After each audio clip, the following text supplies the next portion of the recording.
Hello friends, എല്ലാവർക്കും നമസ്കാരം. നിങ്ങളേവരും കാത്തിരിക്കുന്ന രേവതിയുടെയും സച്ചിയുടെയും ഇന്നത്തെ വിശേഷത്തിലേക്ക് എല്ലാ കൂട്ടുകാർക്കും സ്വാഗതം. എല്ലാവർക്കും നല്ലൊരു ദിവസം ആശംസിച്ചുകൊണ്ട് തന്നെ നമുക്ക് ഇന്നത്തെ സൂപ്പർ ഹിറ്റ് വിശേഷത്തിലേക്ക് കിടക്കാം.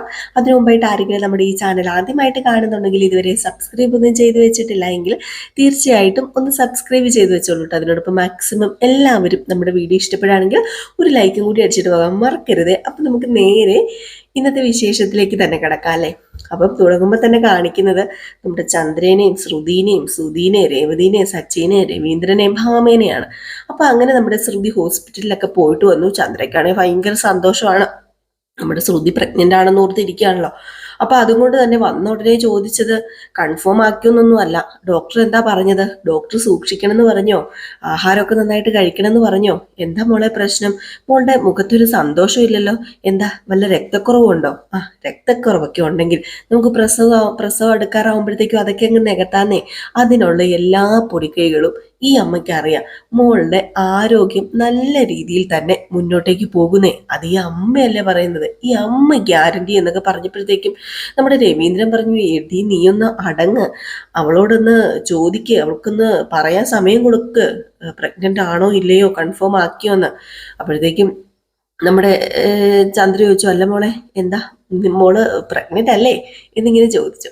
പറഞ്ഞു, അത് പിന്നെ ആൻറ്റി ഞാന് പ്രഗ്നന്റ് അല്ല ആൻറ്റി. അത് പിന്നെ ഞാൻ പ്രഗ്നന്റ് ആയിട്ടില്ല എന്ന് പറഞ്ഞപ്പം പ്രഗ്നന്റ് അല്ലേ? അല്ല, മൂക്ക് തെറ്റിപ്പോയതായിരിക്കും, അല്ലെങ്കിൽ ഡോക്ടർക്ക് തെറ്റിപ്പോയതായിരിക്കും. അപ്പൊ നമ്മുടെ ശ്രുതി പറഞ്ഞു, അതൊന്നുമല്ല, ഡോക്ടർക്കും ശ്രുതിക്കും ഒന്നും തെറ്റിപ്പോയിട്ടില്ല. അതേ, ഇവള് പ്രഗ്നന്റ് ആയിട്ടില്ല. ഇവള് ഒമിറ്റ് ചെയ്ത് എന്താണെന്നറിയോ? ഇവള് ഇന്നലെ തലേ ദിവസം കഴിച്ച ഫുഡിന്റെ എന്തോ പ്രശ്നമായിരുന്നു. അതാണ് ഇവൾ ഒമിറ്റ് ചെയ്തത്. അല്ലാതെ ദേ ഈ നിൽക്കുന്ന ശ്രുതി പ്രഗ്നന്റേ അല്ല. ഭയങ്കര സന്തോഷത്തോടു കൂടിയാട്ടോ നമ്മുടെ ശ്രുതി പറയുന്നത്. ഇത് കേട്ടതും ചന്ദ്രയുടെ ആ ഒരു ഇതങ്ങ് പോയില്ല. അത്രയും നേരം നമ്മുടെ ചന്ദ്ര നിലത്തൊന്നും അല്ലായിരുന്നു, ആകാശത്തും അല്ലായിരുന്നു. എന്തോ ആകാശത്ത് മറ്റേ പറന്നു നടക്കുന്ന ഒരു അവസ്ഥയായിരുന്നു നമ്മുടെ ചന്ദ്രയ്ക്ക്. പെട്ടെന്ന് ഭാമ നെഞ്ചിൽ കൈവച്ചിട്ട്, എൻ്റെ ഈശ്വര, ശോ, എൻ്റെ മാങ്ങയെല്ലാം കൂടെ ഞാൻ ഇനി എന്താ ചെയ്യുന്നത്? ആ പയ്യനെ കൊണ്ട് എന്ത് കഷ്ടപ്പെട്ട് പറപ്പിച്ചതാന്ന് അറിയാമോ? 2 കവർ മാങ്ങ. ആ മാങ്ങയെല്ലാം പാഴായി പോയല്ലോ. എൻ്റെ ഈശ്വര എന്ന് പറഞ്ഞപ്പോഴത്തേക്കും സച്ചു പറഞ്ഞ്, അത് പാഴായി പോയിട്ടൊന്നുമില്ല. ആ മാങ്ങ നമുക്ക് പ്രയോജനപ്പെടുത്താം. അത് നമുക്ക് രേവതിക്ക് കൊടുക്കാം. അപ്പൊ രേവതി പ്രഗ്നന്റ് ആണോ സച്ചി? അതെന്താ നീ പറയാതിരുന്നത്? മോളെ രേവതി, കൺഗ്രാറ്റുലേഷൻസ് എന്ന് പറഞ്ഞിട്ട് ഭാമ ചെന്ന് കൺഗ്രാറ്റുലേഷൻസ് ഒക്കെ കൊടുക്കാൻ തുടങ്ങുമ്പോഴത്തേക്കും നമ്മുടെ രേവതി പറഞ്ഞു, ഞാൻ പ്രഗ്നന്റ് ഒന്നും അല്ല ആന്റി എന്ന് പറഞ്ഞപ്പം, അല്ല പിന്നെ രേവതി മൂക്ക് മാങ്ങ തരാൻ ഇവൻ പറഞ്ഞതോ? എന്റെ പൊന്നാന്റി, അത് ഞാനേ രേവതിക്ക് മാങ്ങ കൊടുക്കാൻ പറഞ്ഞ് വേറൊന്നുമല്ല. അടിപൊളിയായിട്ട് ഇവള് മാങ്ങ അച്ചാറിടും. എന്താ ടേസ്റ്റ് എന്നറിയാമോ?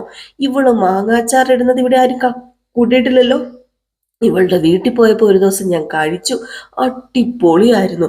വേണമെങ്കിലേ ഒരു ടീന് മാങ്ങ അച്ചാറ് ഭാമ ആന്റിയും കൊണ്ടൊക്കെ. അപ്പൊ പിന്നെ പ്രശ്നമില്ലല്ലോ. രേവതി, നന്നായിട്ടേ അച്ചാറിട്ടോ. അച്ചാറിട്ട് നമുക്ക് കുപ്പികളിൽ ഇങ്ങനെ ഭരണികളായിട്ട് ഇങ്ങനെ വെക്കാം.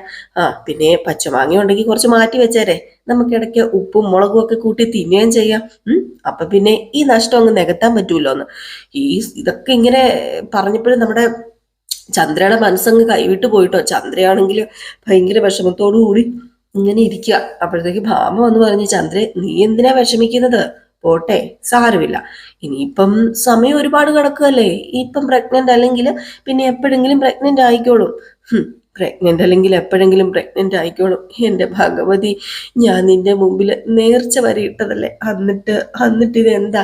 അപ്പോഴത്തേക്കാണ് നമ്മുടെ സച്ചി പറയുന്നത്, ഭഗവതിയുടെ മുമ്പിൽ നേർച്ചിട്ടിട്ട് എന്താ കാര്യം? കുട്ടികളുണ്ടാണെങ്കിലേ നേർച്ചിട്ടിട്ട് ഒരു കാര്യമില്ല.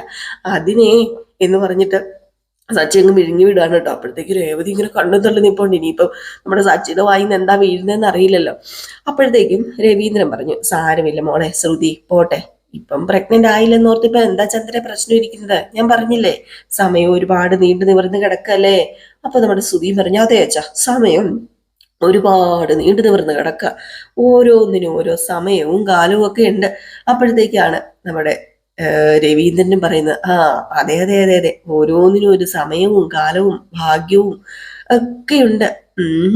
എന്ത് ചെയ്യാനാ?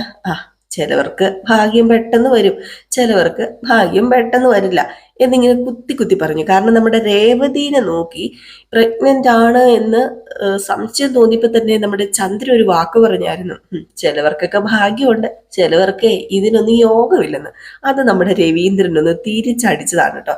ഏതായാലും ഇത് കേട്ട് കഴിഞ്ഞപ്പോഴത്തേക്കും നമ്മുടെ സച്ചി പറഞ്ഞു, അച്ഛൻ പറഞ്ഞത് ശരിയാ, ചിലവർക്ക് യോഗമുണ്ട്, ചിലവർക്ക് യോഗമില്ല. പിന്നെ ഇതൊക്കെ ദൈവം തരുന്നതല്ലേ, പിന്നെ പറഞ്ഞിട്ട് കാര്യമില്ല, ദൈവം തരണമല്ലോ എന്നിങ്ങനെ നമ്മുടെ സച്ചി ഇങ്ങനെ ആക്കി പറയാണ് കേട്ടോ. അപ്പോഴത്തേക്കും നമ്മുടെ ശ്രുതി ഇങ്ങനെ വിഷമത്തോടു കൂടി നിൽക്കുകയാണ്. അപ്പോഴാണ് പെട്ടെന്ന് നമ്മുടെ രേവതി ഫ്രണ്ടിലേക്ക് കയറി വന്നിട്ട്, ശ്രുതി സാരമില്ല ശ്രുതി, പോട്ടെ, ഇപ്പം അച്ഛനൊക്കെ പറയുന്ന പോലെ ഇതിനൊക്കെ ഓരോ സമയമുണ്ടല്ലോ, അപ്പോഴത്തേക്കും നടന്നോളും. പിന്നെ ഒരുപാട് സന്തോഷിച്ച് ഞാനും ഈ വീട്ടിലൊരു കുഞ്ഞു വരാൻ പോവുകയാണല്ലോ എന്ന് ഓർത്തിട്ട് ഒരുപാട് സങ്കല്പിക്കുകയൊക്കെ ചെയ്തു. ഇനിയിപ്പം സാരമില്ല, ഉടനെ തന്നെ ഒരു കുഞ്ഞ് ശ്രുതിക്ക് ജനിക്കാം, ഞാൻ പ്രാർത്ഥിക്കാം കേട്ടോ എന്നൊക്കെ ഇങ്ങനെ പറഞ്ഞപ്പോഴത്തേക്ക് ചന്ദ്രൻ പറഞ്ഞു, നിർത്തിടി ചി നിന്റെ വർത്താനം, അയ്യോ അവള് വന്നിരിക്കുന്ന ഒരു പതിവ്രത, ഇവളുടെ മനസ്സിലിപ്പോ സന്തോഷമാ, ദേ ഈ ശ്രുതി ഗർഭിണിയാകാത്തതിന് അതിന്റെ സന്തോഷം ഇവളിപ്പം കാണിച്ചുകൊണ്ടിരിക്കുന്നത്. അപ്പോഴത്തേക്ക് നമ്മുടെ രേവതി പറഞ്ഞു, അതെന്തിനാ ഞാൻ സന്തോഷിക്കുന്നത്, അമ്മ എന്താ ഇങ്ങനെയൊക്കെ പറയുന്നത്, എനിക്ക് അങ്ങനെ സന്തോഷിക്കേണ്ടതോ അതുപോലെ സന്തോഷിക്കേണ്ടാത്തതോ ആയ കാര്യങ്ങളൊന്നും ഇല്ലല്ലോ. അത് മാത്രമല്ല, ഈ കുടുംബത്തിൽ ഒരു കുട്ടി വന്നു കഴിഞ്ഞിട്ടുണ്ടെങ്കിൽ ഞങ്ങൾക്കും കൂടെ അല്ലേ അതിന്റെ സന്തോഷം. ഞാനും സജ്ജനൊക്കെ ഒരുപാട് ആഗ്രഹിച്ചു, കുറച്ചു നേരമാണെങ്കിലും ഞങ്ങളും ഒന്ന് ഒരു കുഞ്ഞു വരാൻ പോവാണല്ലോ എന്ന് ഓർത്ത് സന്തോഷിച്ചു എന്ന് പറഞ്ഞപ്പോഴത്തേക്കും പിന്നെ ഭയങ്കര സന്തോഷം, വേണ്ട വേണ്ട, നിന്റെ സന്തോഷമൊക്കെ അങ്ങ് മതി, ദേ അഭിനയിക്കരുതേ, ഇവള് പ്രാർത്ഥിച്ചിട്ടുണ്ടായിരിക്കും ഇവൾ ഒരിക്കലും ഗർഭിണി ആകരുതേന്ന്, അല്ലാതെ ഇവള് സന്തോഷിക്കാനൊന്നും പോകുന്നില്ല എന്ന് പറഞ്ഞപ്പോൾ നമ്മുടെ രവീന്ദ്രൻ പറഞ്ഞു, ചന്ദ്രേ നീ ഒന്നും മിണ്ടാതിരിക്കും ചന്ദ്രൻ, നീ എന്തിനാ ഇങ്ങനെയൊക്കെ പറയുന്നത്, നിനക്ക് എന്ത് വന്നാലും ലാസ്റ്റ് അത് രേവതിയുടെ തലയിലാണല്ലോ നീ കൊണ്ടുവയ്ക്കത്തുള്ളൂ, ഏതായാലും നീ ഒരു കാര്യം ചെയ്യേ, നീ പോകാൻ നോക്ക് എന്നിങ്ങനെ പറയുമ്പോഴത്തേക്ക് സച്ചു പറഞ്ഞു, അയ്യോ എനിക്ക് സമയം പോയി, ഒരു ഓട്ടം ഉണ്ട്, രേവതി 2 മാങ്ങ എടുത്തേ, ഞാനേ പോട്ടെ, ഞാൻ പോയി ഓട്ടോ ഒക്കെ ഓടട്ടെ, എന്നിട്ട് വല്ല പൈസ ഉണ്ടാക്കട്ടെ, അല്ലാതെ ഇത് ഈ ചളിയും കേട്ടോണ്ട് ഇവിടെ നിന്ന് കഴിഞ്ഞാലേ നമുക്ക് കഞ്ഞി കുടിക്കാൻ പറ്റുമോ രേവതി, നീ 2 മാങ്ങ എടുത്തേ, ആ മാങ്ങയും കഴിച്ചോളൂ, ഞാൻ പോകാന്ന് പറഞ്ഞ് 2 മാങ്ങയൊക്കെ എടുത്തോണ്ട് നമ്മുടെ സച്ചിയുടെ വഴിക്ക് പോയി. രേവതി കിച്ചണിലും പോയി, നമ്മുടെ ശ്രുതി ആണെങ്കിലും റൂമിലും പോയിട്ടോ. ശ്രുതിക്കാണ് ഭയങ്കര സന്തോഷം, ശ്രുതി എന്ന് വിളിച്ചുകൊണ്ട് പുറകെ ഇങ്ങനെ പോവുകയാണ്. ഏതാണ്ട് നമ്മുടെ ശ്രുതിക്ക് ലോട്ടറി അടിച്ച പോലെയാണ് ശ്രുതി കിടന്ന് കാണിക്കുന്നത്. ശ്രുതിക്ക് ഒരു വിശ്വാസം ഉണ്ടായിരുന്നല്ലോ പ്രഗ്നന്റ് ആണ് എന്ന്, പക്ഷെ ശ്രുതിക്ക് വലിയ താല്പര്യവും ഇല്ലായിരുന്നു. അപ്പൊ പ്രഗ്നന്റ് അല്ല എന്ന് പറഞ്ഞപ്പോൾ ഉള്ള സന്തോഷമായിരുന്നു, അത് വല്ലാത്ത സന്തോഷമാണ് കേട്ടോ. അപ്പൊ ഇവര് റൂമിലേക്കും പോയിട്ടോ. അപ്പം ഭയങ്കര വിഷമത്തോടു കൂടി ശ്രുതി ഇങ്ങനെ ഇരിക്കുമ്പോഴത്തേക്കും ശ്രുതി പറയുന്നുണ്ട്, നീ സമാധാനപ്പെട് ശ്രുതി, പേടിക്കൊന്നും വേണ്ട, എല്ലാത്തിനും ഒരു സമയമുണ്ടല്ലോ, ആ ഒരു സമയത്ത് നമുക്ക് എല്ലാം ദൈവം തരും, അത്ര മാത്രമേ ഉള്ളൂ. പിന്നെ ജോലിയുടെ കാര്യം അല്ല, അപ്പം ശ്രുതി ജോലിക്ക് പോയിട്ട് ജോലി കിട്ടിയോ, അത് പിന്നെ ജോലി കിട്ടിയില്ല, അപ്പം ഈ ജോലിയും കിട്ടിയില്ലല്ലേ, അതെന്ത് ചെയ്യാനാ, ഞാൻ എന്ത് ചെയ്യാനാ, എൻ്റെ എക്സ്പീരിയൻസ് അനുസരിച്ച് ആ ജോലി എനിക്ക് തരില്ലെന്നാ അവര് പറയുന്നത്. ഈ എക്സ്പീരിയൻസ് ഒക്കെ പൊക്കി പിടിച്ചോണ്ട് നടക്കുന്നത് എന്തിനാ ശ്രുതി, പിന്നെ ഞാൻ പഠിച്ചു നേടിയ എക്സ്പീരിയൻസ് അത് ഞാൻ കാണിക്കണ്ടേ, പറയണ്ടേ, അത് മൂടി വെക്കാൻ എന്നെ കൊണ്ട് പറ്റുമോ, എൻ്റെ പൊന്നു ശ്രുതി, ഇനിയെങ്കിലും കുറച്ച് സമാധാനം തപ്പോ, മാറിപ്പോ എന്നും പറഞ്ഞ് ശ്രുതി ഓടിക്കുകയാണ് ശ്രുതിനെ. ഏതായാലും ഈ സമയം നമ്മുടെ ഭാമ ഭയങ്കര വിഷമത്തോടു കൂടി താടിയിൽ കൈയൊക്കെ കൊടുത്ത്, ഭാമയല്ല കേട്ടോ, നമ്മുടെ ചന്ദ്ര വിഷമത്തോടു കൂടി താടിയിൽ കൈയൊക്കെ കൊടുത്ത് ഇങ്ങനെ ഇരിക്കുകയാണ്. അപ്പോഴത്തേക്കും ഭാമ, പോട്ടടി സാരമില്ലടി, എല്ലാവരും പറയുന്ന പോലെ എല്ലാത്തിനും ഒരു സമയം ഉണ്ടല്ലോ, പോട്ടെ, സമയം നീണ്ടു നിവർന്ന് കിടക്കാണേ, ഇതിനിടയിൽ ആ സച്ചിയോ രേവതിയോ വല്ലോ പ്രഗ്നന്റ് ആയി കഴിഞ്ഞിട്ടുണ്ടെങ്കിൽ അതിന് സച്ചി പ്രഗ്നന്റ് ആവുക, അല്ലടി അവളുടെ ഒരു തമാശ, ആ രേവതി വല്ലോ ഗർഭിണിയായി കഴിഞ്ഞിട്ടുണ്ടെങ്കിൽ എന്ത് ചെയ്യും, ആ തള്ളയാണെങ്കിൽ ആദ്യം ഉണ്ടാകുന്ന പേരക്കുട്ടിയുടെ പേരിലാണ് സ്വത്തുക്കളെല്ലാം എഴുതി വെക്കുന്നതെന്ന് പറഞ്ഞുകൊണ്ടിരിക്കുക. ഇന്ന് കണ്ടതല്ലേ അവരുടെ ആട്ടവും കളിയൊക്കെ, ഒരു മാങ്ങയിലിച്ചാ വിട്ടി അങ്ങ് പോയപ്പം അവനിങ്ങനെ പിടിക്കാൻ കാത്തിരിക്കല്ലായിരുന്നോ. എൻ്റെ ഈശ്വര, അവരെങ്ങാണം പ്രഗ്നന്റ് ആയാൽ, അവർക്കെങ്ങാണം കുഞ്ഞ് ഫസ്റ്റ് ഉണ്ടായാൽ, അയ്യോ ഒരിക്കലും അങ്ങനെ ഉണ്ടാകാൻ പാടില്ല, അങ്ങനെ ഉണ്ടാകരുത് ദൈവമേ, അവക്ക് പിള്ളാരേ ഉണ്ടാകരുതേ എന്ന് പറഞ്ഞപ്പോഴത്തേക്കും, എന്താടി നീ ഈ പറയുന്നത്, അതും നിന്റെ മോനല്ലേ, ഇനിയിപ്പം ഒരു കൊച്ച് അവർക്കുണ്ടായാൽ എന്താ പ്രശ്നം? അതും നിന്റെ പേരക്കുട്ടിയാണ്. പേരക്കുട്ടി നിർത്തിക്കോ, അവർക്ക് അങ്ങനെ കൊച്ചുണ്ടാകണ്ട. അവർക്ക് രണ്ടുപേർക്കും കൂടി അങ്ങനെ കൊച്ചെ ഈ വീട്ടിൽ ആദ്യം പിറക്കണ്ട. അത് ഈ ചന്ദ്ര സമ്മതിക്കില്ല എന്നൊക്കെ പറഞ്ഞപ്പം ദേ ഞാനൊരു കാര്യം പറയട്ടെ, നീ ഈ കാണിക്കുന്നത് ശരിയാണെന്ന് നിനക്ക് തോന്നുന്നുണ്ടോ ചന്ദ്രേ? ചന്ദ്രേ, നിന്റെ മകനല്ലേ സച്ചിയും? എൻ്റെ മകനല്ല അവന്. അവൻ എൻ്റെ വയറ്റിൽ വന്ന് പിറന്നത് എന്നെ തിന്നാൻ വേണ്ടി, എന്നെ കൊന്നു തിന്നാൻ വേണ്ടി. അതും കൊണ്ടല്ലേടി ദൈവം ഇങ്ങോട്ടേക്ക് പറഞ്ഞു വിട്ടതായിരുന്നു എൻ്റെ വർഷമോള് പോയത് കണ്ടില്ലേ? അവളുടെ സ്വർണം പോലും ഒന്ന് മുഴുവനെ കാണാൻ പറ്റിയില്ല. അതൊക്കെ എൻ്റെ കയ്യിൽ വന്ന് ചേരേണ്ടതല്ലായിരുന്നോ? എന്നിട്ടിപ്പം അവളുടെ വീട്ടിൽ പോയി. പോരാഞ്ഞിട്ട് എൻ്റെ മകനെയും കൂടി അവള് കൊണ്ടുപോയി. അല്ല, നീ അവര് വിളിച്ചില്ലേ ഇങ്ങോട്ടേക്ക്? അവര് വരുമോ ഇങ്ങോട്ടേക്ക്? ഞാൻ മാറി മാറി വിളിക്കുന്നുണ്ട്. ശ്രീകാന്ത് ഫോണും എടുക്കുന്നില്ല. അല്ല, നീ ശ്രീകാന്തിന് മാത്രമേ വിളിച്ചോളൂ? നീ ആ പെങ്കൊച്ചിനെ വിളിക്കടി, ആ വർഷേനെ. അത് പിന്നെ ഞാൻ വിളിച്ചു കഴിഞ്ഞാല് നീ വിളിച്ചില്ലെങ്കിൽ നിനക്ക് പോയി. ഞാൻ ഇപ്പോഴേ ഒരു കാര്യം പറഞ്ഞേക്കാം, എൻ്റെ പൊന്നി ചന്ദ്രേ, നിനക്ക് എൻ്റെ അവസ്ഥ വരരുത്. കാരണം എനിക്ക് ഒരു മകനെ ഉള്ളായിരുന്നു. ആ മകനെ കൊണ്ട് എൻ്റെ മരുമകൾ പോയത് നിനക്കറിയാലോ. അതങ്ങനെയാ, പതിയെ പതിയെ പതിയെ പതിയെ ചില പെമ്മക്കൾ ഇങ്ങനെ വലിച്ചോണ്ടങ്ങ് പോകും. മരുമകളാണ്, അതുപോലെ അമ്മായിപ്പനും അമ്മായിയമ്മയാണ്. അവിടുത്തെ സുഖം പറ്റിപ്പോയി കഴിഞ്ഞാൽ ചിലപ്പം പിന്നെ ഇങ്ങോട്ടേക്ക് വരണമെന്നേ ഇല്ല.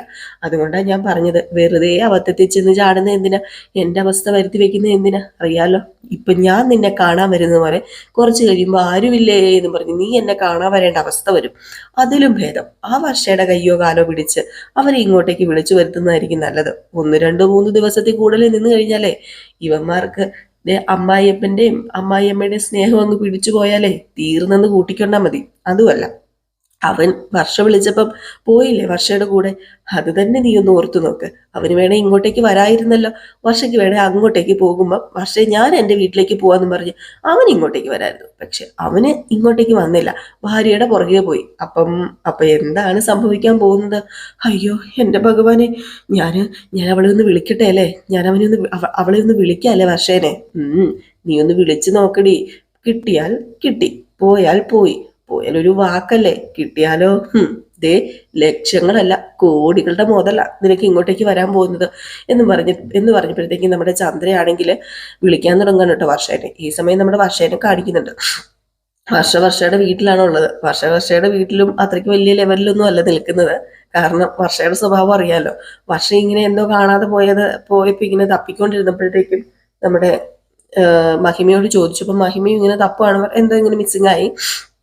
അപ്പൊ നമ്മുടെ വർഷയുടെ അച്ഛനാണെങ്കിൽ ഇത് ഇരിക്കുന്ന എവിടെയാണെന്ന് അറിയാം, എന്നിട്ടും പറഞ്ഞു കൊടുത്തില്ല. കുറെ നേരം തപ്പിക്കഴിഞ്ഞപ്പോഴത്തേക്കും വർഷയുടെ അച്ഛൻ പറഞ്ഞു, ദേ അത് അവിടെ ഇരിപ്പുണ്ടെന്ന് പറഞ്ഞു. അപ്പോഴത്തേക്കും മഹിമ ചോദിച്ചു, ഇതെന്താ നിങ്ങൾക്ക് നേരത്തെ പറഞ്ഞാൽ? ഇത്രയും നേരം ആ പെൺകൊച്ചു ഇവിടെ കിടന്ന് തപ്പുമല്ലായിരുന്നോ? നിങ്ങളെന്താ നേരത്തെ പറയാതിരുന്നത്? ഓ പിന്നെ ഭയങ്കര മിടുക്കല്ലേ, തന്നെ കണ്ടുപിടിക്കാനല്ലേ അവർക്ക് അറിയത്തുള്ളൂ. അവള് തന്നെ കണ്ടുപിടിക്കട്ടെ. അവളുടെ കുടുംബജീവിതവും അവള് തന്നെ കണ്ടുപിടിച്ചതാ. എന്നിട്ടിപ്പോ എന്തായി? ഭയങ്കര കേമമായില്ലേ? ഇത് കേട്ടത് നമ്മുടെ വർഷയ്ക്ക് പിടിച്ചില്ല. വർഷ പറഞ്ഞു, അല്ല അച്ഛൻ എന്താ പറഞ്ഞത് എൻ്റെ കുടുംബജീവിതത്തെ കുറിച്ചോ? അച്ഛൻ കുത്തി സംസാരിക്കാല്ലേ. ഞാന് തന്നെ ഇഷ്ടത്തിന് പോയി കണ്ടുപിടിച്ച കുടുംബജീവിതം അത് സക്സസ് ആയില്ല എന്നല്ലേ അച്ഛൻ പറയുന്നത്? അച്ഛാ, അതിന് ഞാനും ശ്രീകാന്തും തമ്മിൽ പ്രശ്നമൊന്നുമില്ലല്ലോ. ശ്രീകാന്തിന്റെ വീട്ടുകാരുമായിട്ട് ചെറിയ പ്രശ്നം വന്നു. അതെ, എല്ലാ കുടുംബങ്ങളിലുള്ള പ്രശ്നങ്ങളൊക്കെ തന്നെയാണ്. അല്ലാതെ ഞാനും ശ്രീകാന്തുമായിട്ട് ഒരു പ്രശ്നമില്ല. പിന്നെ ഞാൻ കണ്ടുപിടിച്ച ജീവിതം വളരെ നല്ലതാണെന്ന് തന്നെ എനിക്ക് ഇപ്പോഴും തോന്നുന്നത്. ഇതുവരെ അത് തെറ്റാണെന്ന് എനിക്ക് തോന്നിയിട്ടില്ല. അതുകൊണ്ട് അച്ഛൻ ഇത് കൂടുതൽ കുത്തി പറയുമൊന്നും വേണ്ട എന്നിങ്ങനെ പറയുകയാണ്. അപ്പോഴത്തേക്കാണ് പെട്ടെന്ന് നമ്മുടെ ശ്രുതിക്ക് ഒരു ഫോൺ കോൾ വന്നതും ശ്രുതി ഫോണിൽ നോക്കി, അയ്യോ ഇത് ആന്റി ആണല്ലോ. ഏതാന്റിയാ എന്ന് മഹിമ ചോദിച്ചപ്പം അത് പിന്നെ ശ്രീകാന്തിന്റെ അമ്മ.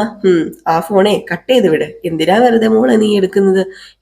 എടുത്തു കഴിഞ്ഞില്ലെങ്കിലേ എപ്പോഴും ഇങ്ങനെ വിളിച്ചോണ്ടിരിക്കുവോ അമ്മേ, അതുകൊണ്ട് ഞാൻ എടുക്കട്ടെ എന്ന് പറഞ്ഞ് ഫോൺ എടുത്തിട്ട്, ഹലോ ആന്റി, എന്തുണ്ട് ആന്റി വിശേഷം എന്ന് ചോദിച്ചപ്പം അത് പിന്നെ മോളെ ഇവിടെ വിശേഷം എന്താ പറയാ മോളെ, മോളില്ലാത്തോണ്ട് ഇവിടെ ഒരു രസമില്ല മോളെ. എനിക്ക് എൻ്റെ മക്കളെ കാണാൻ കൊതിയാവുക, നിങ്ങളെ രണ്ടുപേരെയും കാണാൻ തോന്നുക. ആണോ? എങ്കിൽ പിന്നെ വെയിറ്റ് ചെയ്യേ, ആന്റിക്ക് ഇപ്പം ഞാൻ ഒരു സൂത്രം അയച്ചു തരാം എന്ന് പറഞ്ഞ് നേരെ ഇവരുടെ 2 ഫോട്ടോ കൊടുത്തിട്ട്, അതേ വാട്സപ്പിൽ ഇപ്പം ഇന്ന് ഞങ്ങള് കല്യാണത്തിനെടുത്ത ഫോട്ടോസൊക്കെ വന്നിട്ടുണ്ടേ. ആ ഫോട്ടോസൊക്കെ നോക്കിയിട്ട് തൽക്കാലം ആന്റി തൃപ്തി അടങ്ങ്. അയ്യോ മോളെ, നീ എന്താ മോളെ ഈ പറയുന്നത്? അങ്ങനെ ഫോട്ടോയിൽ കാണാൻ കൊതിയായിട്ടാണോ? ദേ മോൾ ഈ വീട്ടിലില്ലാഞ്ഞിട്ട് ഈ വീടകത്ത് തകിടം മറിഞ്ഞിരിക്കുകയാണ്. അറിയാലോ, മോളില്ലാത്തോണ്ട് വീട് ഉറങ്ങിപ്പോയി എന്ന് പറയാം. മോളിവിടെ ഉണ്ടായിരുന്നപ്പം ദേ മഹാലക്ഷ്മി ഉള്ളതുപോലെയായിരുന്നു, ഇപ്പൊ മൂദേവി കൂടിയ പോലെയാ. ആണോ? ആന്റി ആന്റി ഞാൻ വെറുതെ അല്ലല്ലോ ഇങ്ങോട്ടേക്ക് വന്നത്. നടന്ന കാര്യങ്ങളും ബാക്ക്ഗ്രൗണ്ടും എല്ലാം ആന്റിക്ക് അറിയാലോ. പിന്നെ ഞാൻ പ്രത്യേകിച്ച് ഇനി ഒന്നും പറയേണ്ട കാര്യമില്ലല്ലോ. ആന്റി ഒരു കാര്യം ചെയ്യും, ഫോൺ വെച്ചിട്ട് വേറെ എന്തെങ്കിലും പണി നോക്ക്. അയ്യോ മോളെ, അങ്ങനെ പറയില്ല മോളെ. ദേ മോളിവിടെ വരാതെ ഈ ആന്റി ഒന്നും കഴിക്കത്തു കൂടിയില്ല. ആന്റിക്ക് അത്രയ്ക്ക് സങ്കടമുണ്ട് മോളെ. എനിക്കറിയാം തെറ്റാണ്, ഞങ്ങളുടെ കുടുംബത്തില് ഒരു സംഭവം ഉണ്ടായിപ്പോയി, അത് നിങ്ങളെയും ബാധിച്ചു. നിന്റെ അച്ഛനോട് വേണമെങ്കിൽ ഞാൻ വന്ന് കാല് പിടിച്ച് മാപ്പ് അപേക്ഷിക്കാം. വേണമെങ്കിലേ ദേ ഇപ്പൊ തന്നെ ഞാൻ അങ്ങോട്ട് വരാം. ആന്റി ഞാനൊരു കാര്യം പറയട്ടെ. ആന്റി എനിക്ക് വെള്ളം കുടിക്കാൻ ദാഹിക്കുന്നു. അപ്പം ഞാൻ അതിന് പകരം കുടിച്ചിട്ട് കാര്യമുണ്ടോ? എൻ്റെ ദാഹമല്ലേ മാറത്തുള്ളൂ, ആന്റിയുടെ ദാഹം മാറുമോ? അതുപോലെയാണ് ആന്റി ഇപ്പൊ പറഞ്ഞ ഡയലോഗ്. അയ്യോ മോളെ, ഇങ്ങനെയൊക്കെ പറഞ്ഞു കഴിഞ്ഞാൽ എനിക്ക് ഇങ്ങനെയൊക്കെ പറയാനേ അറിയത്തുള്ളൂ. അതുകൊണ്ട് ആന്റി ഫോൺ വെച്ച്, ആന്റി ഫോൺ വെച്ചിട്ട് പോകാൻ നോക്ക്. ഞാൻ ഒരിക്കലും അങ്ങോട്ടേക്ക് വരാൻ പോകുന്നില്ല. കാരണം എൻ്റെ അച്ഛനെ എല്ലാവരുടെയും മുമ്പിൽ വെച്ച് പട്ടിയെ തല്ലുന്നത് പോലെയാ അയാൾ തല്ലിയത്. അയാളുള്ള വീട്ടിലേക്ക് ഒരിക്കലും ഞാൻ വരില്ല. അത് പിന്നെ മോളെ, അയാളുള്ള വീട്ടിലേക്കല്ലേ മോള് വരാത്തത്? അതിന് പരിഹാരം ഉണ്ടാക്കാം നമുക്ക്. പരിഹാരം ആദ്യം ഉണ്ടാക്കുക, അത് കഴിഞ്ഞിട്ട് നമുക്ക് ബാക്കി എന്താണെന്ന് നോക്കാം. പിന്നെ നിങ്ങളുടെ വീട്ടിൽ ആരെങ്കിലും അച്ഛനെ വന്ന് തല്ലിക്കഴിഞ്ഞിട്ടുണ്ടെങ്കിൽ നിങ്ങൾ സഹിക്കുവോ? ഞാൻ തല്ലിയ നിങ്ങൾ സഹിക്കുവോ? ആന്റി സഹിക്കുവോ? അതിന് മോളെ ഇങ്ങനെയൊക്കെ പറയുന്നത് എന്തിനാ? ഇങ്ങനെയല്ലാതെ പിന്നെ ഞാൻ എങ്ങനെയാ പറയേണ്ടത്? അതുകൊണ്ട് ആന്റി ഇപ്പോൾ ഒരു കാര്യം ചെയ്യുക, തൽക്കാലം ഫോൺ വെച്ചിട്ട് ആന്റിയുടെ പണി നോക്ക്. എനിക്ക് എൻ്റെ പണി നോക്കണം. ഞാൻ ഡബ്ബിംഗ് സ്റ്റുഡിയോയിലേക്ക് പോവുക. അതുകൊണ്ട് ഫോൺ വെക്കാൻ പറഞ്ഞ് പെട്ടെന്ന് ഫോണും കട്ട് ചെയ്തു. മഹിമയ്ക്കൊക്കെ ഇത് കേട്ടപ്പോൾ ഭയങ്കര സന്തോഷമായിട്ടോ. നമ്മുടെ ശ്രുതി പറയുന്നതെല്ലാം കേട്ടപ്പോൾ മഹിമയും മധുസൂദനും പരസ്പരം മുഖത്ത് നോക്കിക്കൊണ്ട് ഇങ്ങനെ ഇരിക്കുകയാണ്, ഇങ്ങനെ ചിരിക്കുകയാണ്. ഏതായാലും ഈ സമയം കഴിഞ്ഞപ്പോഴത്തേക്കും ഇവിടെ ചന്ദ്ര ഫോണൊക്കെ വെച്ചു. അപ്പൊ ഭാമ ചോദിച്ചു, അല്ല അവള് വരുവോ? അവളിപ്പൊ വരും, അവള് പെട്ടിയെല്ലാം റെഡിയാക്കിക്കൊണ്ടിരിക്കുക, ഇങ്ങോട്ടേക്ക് വരാന്. ആണോ? അപ്പൊ അവൾ ഇപ്പൊ തന്നെ വരില്ലേ? ഞാൻ പറഞ്ഞതല്ലേ ചന്ദ്രൻ, ഞാൻ പറഞ്ഞോണ്ടല്ലേ നീ ഫോൺ വിളിച്ചത്. അവൾ ഇപ്പൊ തന്നെ ഇങ്ങോട്ട് വരും. എന്താടി അവൾ ഇങ്ങനെ? അവൾ എന്തൊരു പെണ്ണ! ഓ, മുതിർന്നവരോട് സംസാരിക്കുന്നത് എങ്ങനെയാന്ന് അവൾക്കറിയില്ല. ഒന്നെങ്കിലും ഞാൻ അവളുടെ അമ്മായിയമ്മയല്ലേ? അത് പോട്ടെ, ഞാൻ അവളെക്കാളും എത്ര വയസ്സിന് മൂത്തതാ? അതവള് വിചാരിക്കണ്ടേ? ഒരു വകതിരിവില്ലാത്തവള്. അവള് സംസാരിക്കുന്നതേ കേട്ട് കഴിഞ്ഞിട്ടുണ്ടെങ്കിൽ അവളെ ഉണ്ടല്ലോ, അവളെ ചാട്ടവാറിനടിച്ച് കൊല്ലാൻ തോന്നും. അതുപോലെയുള്ള സംസാരം അവള് സംസാരിക്കുന്നത്, ഒരു മര്യാദയില്ലാത്ത സംസാരം. അവള് ചോദിക്കുക, അവള് രവിയേട്ടനെ അടിച്ചു കഴിഞ്ഞിട്ടുണ്ടെങ്കിൽ ഇവിടെ എല്ലാവരും സഹിക്കുവോ? അങ്ങനെയാണ് ഇങ്ങനെയാണെന്നൊക്കെ. ഇതിനൊക്കെ ഞാൻ എന്ത് മറുപടിയാ പറയേണ്ടത്? അപ്പം അവള് വരില്ലല്ലേ? അവള് വരില്ലെന്നാ പറഞ്ഞത്. എൻ്റെ പൊന്നി ചന്ദ്രൻ, നിന്റെ കാര്യം പോക്കായല്ലോടി എന്ന് നമ്മുടെ ഭാമയും പറഞ്ഞപ്പോഴത്തേക്കും ചന്ദ്രൻ ഇങ്ങനെ അന്നം വിട്ട് കുന്തം പോലെ ഇരിക്കുക. എൻ്റെ ഈശ്വര, ഇനി എന്ത് ചെയ്യുന്ന അറിയില്ലല്ലോ എന്നുള്ള രീതിയിൽ ഏകദേശം ഈ ഒരു സീനൊക്കെ കാണിച്ചിട്ടാട്ടോ ഇന്നത്തെ വിശേഷം അവസാനിക്കുന്നത്. അപ്പൊ എല്ലാവരും കാത്തിരിക്കുക, അടിപൊളി വിശേഷങ്ങളാണ് വരാൻ പോകുന്നത്. അപ്പൊ മിസ് ചെയ്ത് കളയരുത്. നമ്മൾ എല്ലാ ദിവസവും രാവിലെ കറക്റ്റ് 7 മണിയാകുമ്പോഴത്തേക്കും ഫുൾ വിശേഷം അപ്ലോഡ് ചെയ്യുകയും ഉച്ചയ്ക്ക് 2 മണിക്ക് മുമ്പായിട്ട് തന്നെ നമ്മൾ പ്രമോ വിശേഷം അപ്ലോഡ് ചെയ്യുകയും ചെയ്യുന്നതാണ്. അപ്പൊ ഇന്ന് ഒരു ഉച്ചയാകുമ്പോഴത്തേക്കും നമ്മൾ നെക്സ്റ്റ് വീക്ക് പ്രമോ ആട്ടോ ഇടാൻ പോകുന്നത്. ശനിയാഴ്ചയാണല്ലോ, അപ്പൊ നെക്സ്റ്റ് വീക്ക് പ്രമോയാണ് ഇനിയിപ്പോൾ നമ്മൾ ഇടാൻ പോകുന്നത്. അപ്പൊ മറക്കരുത്. പിന്നെ നമ്മുടെ ഗോമതിയുടെയും ബാലന്റെയും കഥ നമ്മൾ റിയൽ സ്റ്റോറിയിൽ ചെയ്യുന്നുണ്ട്. അപ്പൊ അതിന്റെ ലിങ്ക് നമ്മുടെ എവിടെയാ കമ്മ്യൂണിറ്റി കിടപ്പുണ്ട്. അത് തന്നെ പോസ്റ്റ് കമ്മ്യൂണിറ്റി പോസ്റ്റ് അതിൽ കിടപ്പുണ്ട്. അപ്പൊ നിങ്ങളൊന്ന് കയറി നോക്കുകയാണെങ്കിൽ നിങ്ങൾക്ക് അതിന്റെ ലിങ്ക് കിട്ടും, കാണാനുള്ളവർക്ക് കാണുകയും ചെയ്യാട്ടോ. അതുപോലെ തന്നെ നമ്മുടെ രേവതിയുടെ സച്ചിയുടെയും അപ്കമിങ് വിശേഷം, വരാനിരിക്കുന്ന വിശേഷം, അത് നമ്മൾ റിയൽ സ്റ്റോറി ന്യൂ എന്ന് പറയുന്ന ചാനലിലും കൊടുക്കുന്നുണ്ട്. അപ്പം അത് വേണ്ടവർ എന്നോട് ലിങ്ക് പറഞ്ഞാൽ മതി, ഞാൻ ലിങ്ക് അയച്ചു തരാം. അപ്പൊ എല്ലാവർക്കും ടാറ്റാ ബൈ ബൈ. ലൈക്ക് അടിച്ചിട്ട് പോകാൻ മറക്കരുതേ.